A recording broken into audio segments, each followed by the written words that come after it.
Hey guys, welcome back to my channel. So Urban Decay has gone and done it again. They have once again released a palette that I absolutely needed to have. So I am going to be talking about the Urban Decay Heavy Metals palette today. I'm going to show you a little tutorial with a very neutral, unassuming type of look, just a bit of neutral with a pop of color on the lower lash line. These are my favorite types of neutral looks to do, and I just wanted to do something quick and easy because I'm going to be out the door in a bit, not doing anything too fancy today. So I figured I just wanted to try out the palette with you, just show you how it works a little bit, and in the second part of the video I will talk about the palette more extensively, and I will also show you swatches on my hand. So if you would like to find out how I got this look, please keep watching, and if you would like to hear my rambling about the eyeshadow palette generally, then please stick to the end of this video. I'm sure it will be a long one. I have already primed my eyelids, and now I'm going to dig into Homegirl here, so the Naked Heat palette, just because I feel like the Heavy Metals is absolutely not a standalone palette, absolutely not something you can blend and do your crease work with. So I'm going to pull out the Naked Heat for that, and since we're going to go with the neutral side of the Heavy Metals palette today, I feel like this pairs really well with it. The first shade I'm going to dig into is Chaser over here. That's just going to serve as a slightly deeper than my skin tone transition shade. Gonna pop that right here and blend it up.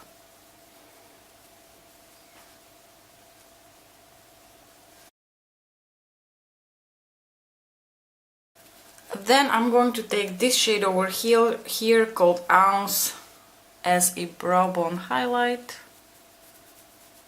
Then I'm going to take a slightly smaller crease brush and I'm going to dip into this shade over here, which is called Low Blow. It's kind of a mustardy brown. I really dig this shade. And that's going to go here towards the outer part of the eye, in the crease, and blend it up together with Chaser a little bit. Just to give slightly bit more depth. For the outer corner, I am going to take a pencil type of brush. This is like a crease pencil type of brush, and I'm going to dip into Cayenne over here, this deep orangey red type of shade. True to my style, I'm going to apply a little bit of glitter glue underneath the metallic shades from the Heavy Metals palette, because now we're going to dip into that, and I'm going to take Pixie Epoxy from Ferini for that purpose. Just going to take a little bit on the doe foot, apply it on the back of my hand like so, and then use my finger to apply a very thin layer of that on my lid, just so the metallic shades have something to stick to a little bit better. Then I'm going to take this soft definer crease brush from Zoeva. It is a vegan brush, it is made of synthetic hair, and I found out that this brush kind of sort of works really well picking up the metallic shades from the Heavy Metals palette. And now we're going to go into the star of this video, which is the Heavy Metal, and I'm going to take these shades over here, Maiden and Angel Fire. I'm going to put Maiden towards the outer part of the lid and Angel Fire towards the inner part of the lid. So I'm just going to flip my brush. And if that doesn't really do the trick and make them as metallic as I want, I'm just going to use my fingers. So first applying Maiden over here in the outer part of the lid.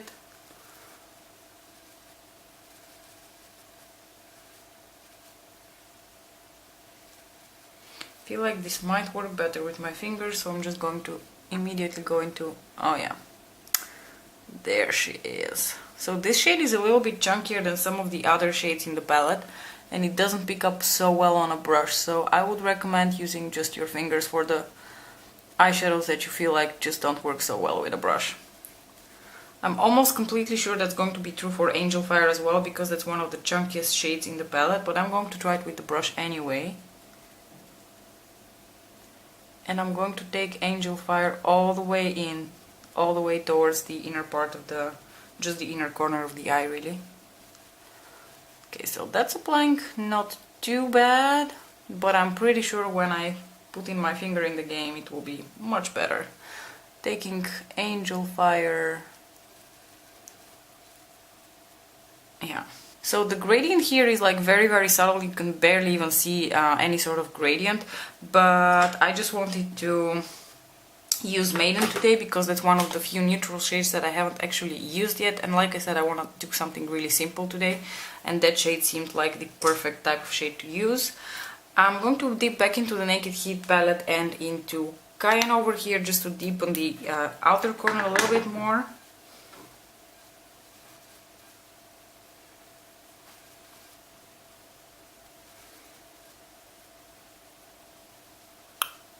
Going to tightline my lashes with the Essence Long Lasting Eye Pencil in the shade Hot Chocolate. So I'm just going to push that here. I'm not going to wing a liner like I said, keeping it real simple today.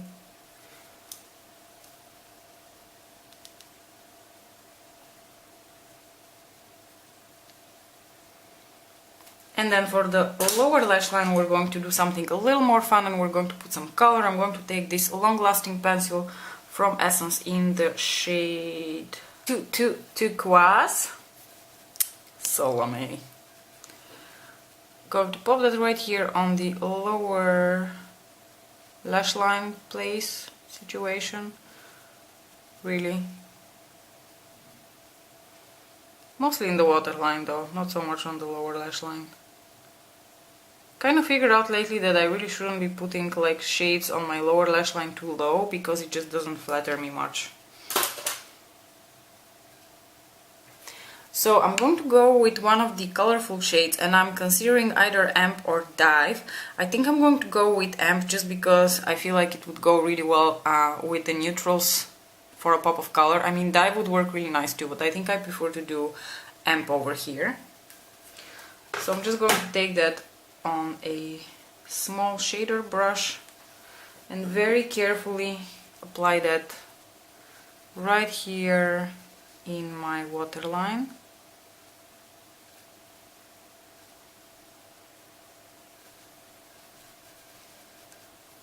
I almost feel like applying Amp on the lower lash line really calls for pulling out the glitter liner in the very same shade. So this is Amp in the Heavy Metal Glitter Liner formula. I'm going to apply a little bit of that right here in the inner part of the eye.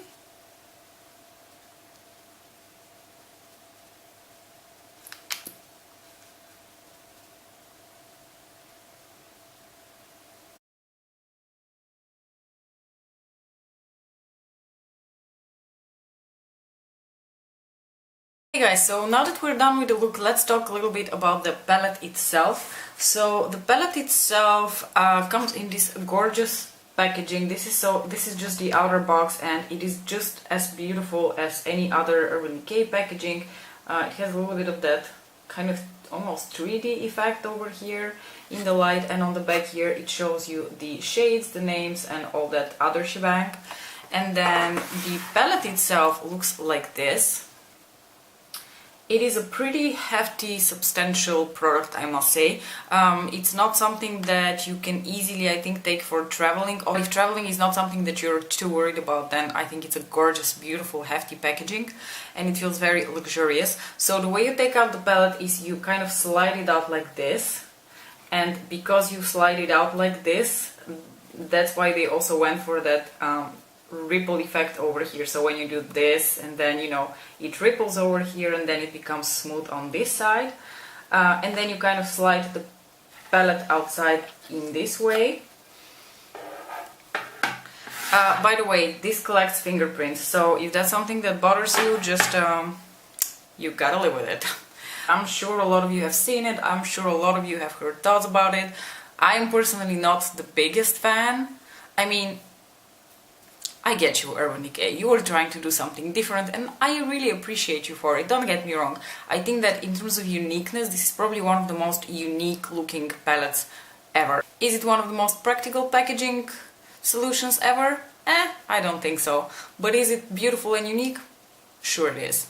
So basically what you get is like a large size mirror here in the middle that you can stick your fingers all over, because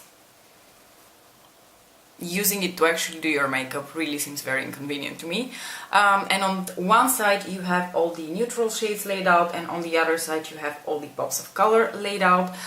You do get quite a lot of shades, you get 20 eyeshadows in total. The eyeshadow retails for 51 euros on Feel Unique, and that is the only price I know, because I think Urban Decay tends to vary in price very much according to where you buy it from. So I bought it from Feel Unique for the price of 51 euros, and because I have a 10% brand for life discount and Urban Decay is my brand for life, I was able to get it with an additional 10% off, just in case that's something that you find interesting as a piece of information. The way this palette is meant to be, I feel like, and I hope people understand the point of this is not a standalone palette. You cannot grab this palette and do eyeshadow looks with it, just because all the eyeshadows in here are super duper foiled and metallic, and as we all know, those just don't work when you want to do your crease or outer corner or all of that additional type of work. You will need to pull out another palette with, I personally would say, preferably matte eyeshadows, but that's up to you. So there are a lot of options. Personally, I like to pair this palette with my Kat Von D Metal Matte, because there are a lot of mattes over there in like a variety of colors. I like to pair it with the Naked Heat, just because a lot of these neutral shades over here would pair really nicely with the matte shades in the Naked Heat palette. You can pull out a Too Faced chocolate bar palette or something of the sorts. There's really a lot of options, but what I'm trying to say is this is not a standalone palette. I didn't do the swatches over a glitter glue or any sort of primer, just because I feel like everyone applies eyeshadows differently. I know a lot of people who don't even use eyeshadow primer. I personally would recommend not to do that, but it's up to you, dude. And as you can see, they are super reflective and they are mostly on the neutral side. So the first two shades we start with over here on the top is Acoustic, which is like a taupey silvery beige type of shade. Then we have this pinky shade over here, which is called Scream, and it's one of my favorites. It reminds me a lot of Pink Champagne. It kind of has these pink, taupey, rose goldy tones. I can't really describe it in any other way. This one over here is the shadow that I used in the tutorial part, which is called Maiden, and it's a gorgeous, I don't know, like a neutral, soft, beige champagne kind of color. It is really, really beautiful and it looks very impactful on the eye. The next shade over here is Rhody. I don't know whether you can see, Rhody is like a very reddish brown type of shade. It looks really beautiful. Then here, as the very last swatch on this side, we have Angel Fire, and I don't know whether you can see Angel Fire. Angel Fire is the one that has the chunkiest formula of all of them, and I've heard a lot of people complain about it. I mean, it is a little bit on the chunky side, but that being said, you can totally apply it with your fingers, and I even used the brush and it was not that bad. This is the eyeshadow that I have on the inner part of my eyelid. Then we continue onwards with this gorgeous metallic red over here, which is called After Party. This is absolutely beautiful. I used it on my lower lash line yesterday, and I cannot wait to use it on my lid. Then over here we have Starfire. Starfire is like a coppery orangey color. It is absolutely beautiful. Then we have Demo over here, and Demo is like a warm brown neutral kind of shade. Then we have Glory over here. Glory is like antique gold type of shade. And then the last one is Bass. And I don't really know how to describe Bass, but it's like also like an antique gold mustardy type of shade. It's also really beautiful. Okay, so now I'm going to show you the swatches of the colorful side of the palette. So these gorgeous things on this side over here. Just as a little disclaimer, my hand was still a little bit wet from wiping off the previous swatches, so these shades look a little bit more foiled than the neutral ones. That's not because the neutral ones don't have the same impact or the same kind of like shine and smoothness to them. It's just because my hand was wet and I feel like these applied a little bit more foiled. Which is not necessarily a bad thing, but just so you know, it's not like the two sides of the shadow palette have differences in terms of formulation. It's just that I am dumb and I cannot swatch properly, so they look a little bit more intense than the neutral side. So this one over here is Glam Rock, this one over here is Twisted, and as you can see, they really look like poured liquid metal. It's beautiful. Then we have Amp over here, which I used on my lower lash line today. We have this muted grayish green called Mollet. Then we have this gorgeous kind of like a burgundy shade, which is called Punk Rock. It is absolutely beautiful. Then on this side here we have Metalhead. Metalhead is like a purple which shifts with a little bit of a blue tone to it. Then we have on, in my opinion, the least well-performing shade on the colorful side, which is Dive, which is a beautiful blue. I have not actually used this shade on my lids yet. It might be that it performs better on the lids, but it is a little bit chunkier and it is a little bit more difficult to apply. Then over here we have this gorgeous dark purple, which is called Spandex. Not gonna lie, I think they did a great job with the purples in this palette. And the last two shades are the silver here called Aluminium, like a deeper silver than Glamrock. Last shade over here is Ground, and I don't think it's really black. I think it's more like a gunmetal deep gray, but it could be that it's just like black with silver sparkles in it. So overall, I feel like the quality of these eyeshadows is absolutely incredible. They apply so beautifully and they stay all day on your eyelid. You can apply them with a brush, totally. I've tried that and it works. However, if you do want to achieve the most impact and you want to get the best out of them, you will have to apply them with your fingers. I know a lot of people complain about that and they really don't want to go into their eyeshadows with their fingers because reasons. I don't know, dude. I don't want to find reasons to be grumpy and to whine about things. If I know that these shadows perform well with a finger, I'm just going to use my finger because I just want to get the best out of my eyeshadows and I don't want to waste my time complaining. I think the fact that you had so many different colors offers you a great deal of variety in the kind of looks that you can do. If you wanted to have an eyeshadow palette which basically has all the metallic shadows that you can ever imagine in terms of color, then this is the way to go because you literally get every single type of metallic shade you will ever need in your life. I feel like there may be a few exceptions missing here and there, but I think for the most part you're covered. Would I recommend this palette? I would absolutely recommend it. If you're someone who is looking for beautiful metallic foiled shades and you want them to all be in one place and you want to have the variety of both neutrals and pops of color, then this is an absolutely beautiful eyeshadow palette. So to wrap it up, I think that this is a beautiful palette. I would highly recommend it. If you have any other questions or you would like me to do more tutorials with it, then please let me know in the comment section below. Thank you so much for watching and I will see you in my next video.